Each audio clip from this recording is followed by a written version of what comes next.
지난해 효성그룹의 핵심 이슈는 효성화학의 재무 악화였습니다. 무려 1만 %에 육박하는 부채 비율을 잠재우기 위해 연구체, 유상증자 등 그룹 차원의 지원이 이어졌습니다. 각고의 노력에도 정상화는 쉽게 이뤄지지 않았는데요. 여전히 3,474.7%의 높은 부채 비율로 신용등급 하락을 겪는 등 위태로운 상황이 계속되고 있습니다. 효성화학은 2023년 3월 기준 부채 비율이 9,940%에 육박했습니다.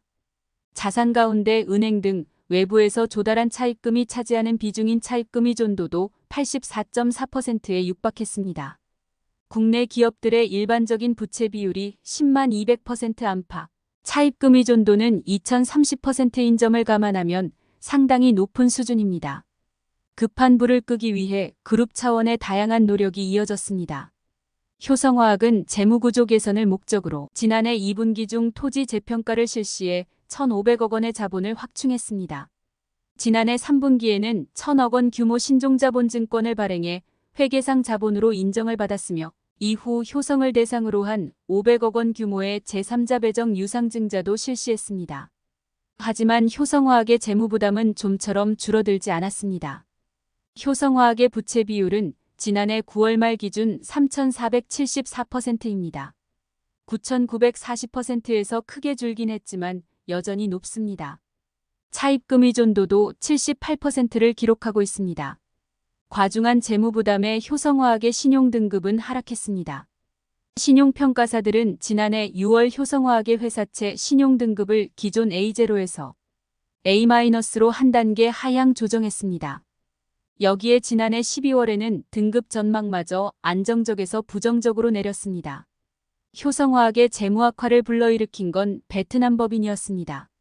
베트남 법인은 조현준 효성그룹 회장이 2016년 야심차게 결정한 글로벌 사업인데요.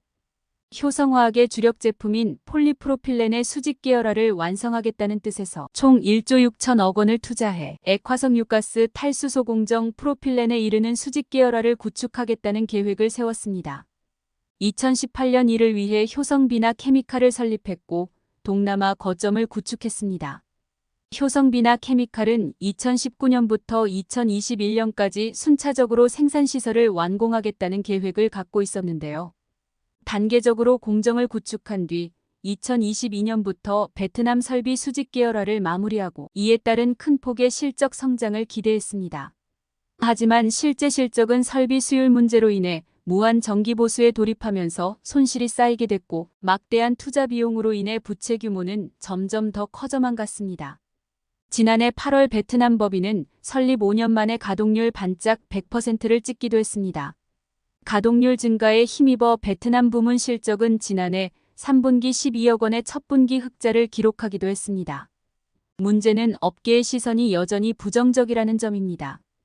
김호섭 한국신용평가연구위원은 지난해 3분기 베트남 공장 정상 가동에도 손익분기 수준의 수익성을 기록한 점을 감안할 때 안정적인 이익 창출을 위해서는 추가 스프레드 개선이 필요한 상황으로 보이나 수급 저하 영향으로 단기간 내 큰 폭의 스프레드 확대 가능성은 제한적이라고 판단한다고 강조했습니다.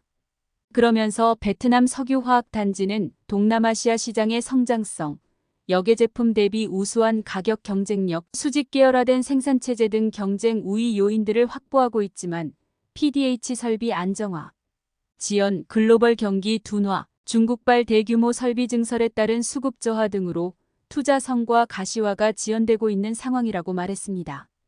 베트남은 조현준 회장이 주도적으로 단행한 해외 생산 거점 투자입니다.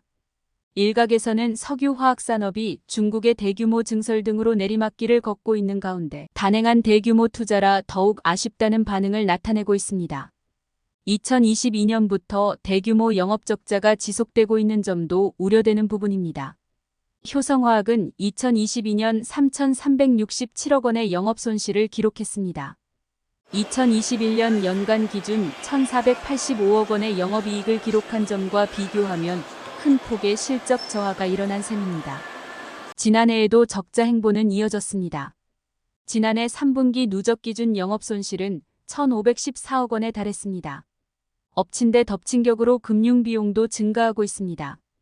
효성화학은 과거 300억 원대에 불과하던 금융 비용이 2022년 1,011억 원, 2023년 9월 누적 기준 1,307억 원을 기록했습니다. 이 영향으로 당기 순손실 규모도 점차 확대되고 있습니다. 효성화학은 2022년 4,089억 원, 2023년 3분기 2,728억 원의 당기 순손실을 냈습니다.